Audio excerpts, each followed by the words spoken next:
Ndugu zangu wana diaspora, ninawasalimu kwa jina la Jamhuri ya Muungano wa Tanzania. Ninapenda kuwafahamisha kwamba tarehe 6 Aprili mwaka 2025 tutakuwa na mkutano wa diaspora utakaofanyika hapa London kuanzia saa 8 mchana katika ukumbi wa chuo kikuu cha SOAS. Kwenye mkutano huo kutakuwa na matukio mbalimbali ikiwemo wasilisho la mada kutoka kwa wadau ambao wapo Tanzania na watakuja hapa London mahususi kwa ajili ya kukutana nanyi. Mada hizo ni pamoja na fursa za uwekezaji katika amana na hisa mbalimbali. Vilevile kutakuwa na wasilisho la mada kuhusu fursa za uwekezaji Zanzibar ambalo litawasilishwa na taasisi ya ZIPA, na pia kutakuwa na wasilisho ya fursa ya kutumia mifuko ya hifadhi ya jamii kuweka akiba ambayo itawasilishwa na taasisi ya ZSSF.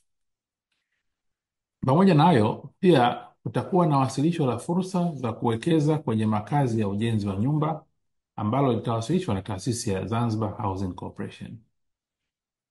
Mbali na hayo, kutakuwa na mijadala ambayo itazungumzia uwekezaji katika sukuk. Hii ni namna mpya ya uwekezaji ambayo itawasilishwa kwenu na mtaelezwa namna gani mnaweza wanadiaspora kuwekeza katika mpango huu wa sukuk. Ndugu zangu wana diaspora, mbali na wasilisho ya mada hizo, tutapata fursa hadimu ya kukutana na Rais wa Zanzibar na Mwenyekiti wa Baraza la Mapinduzi, Mheshimiwa Dr. Hussein Mwinyi, ambaye atakuwa ziarani hapa nchini Uingereza katika kipindi hicho. Tunamshukuru Mheshimiwa Rais ameridhia kukutana nanyi wana diaspora katika siku hiyo.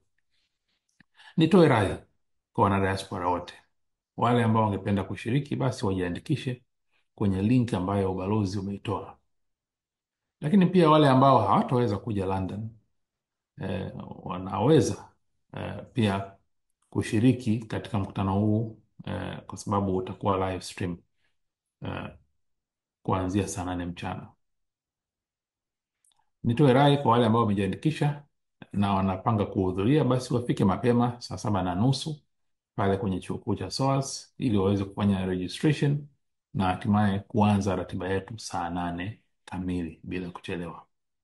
Nawatakieni siku njema.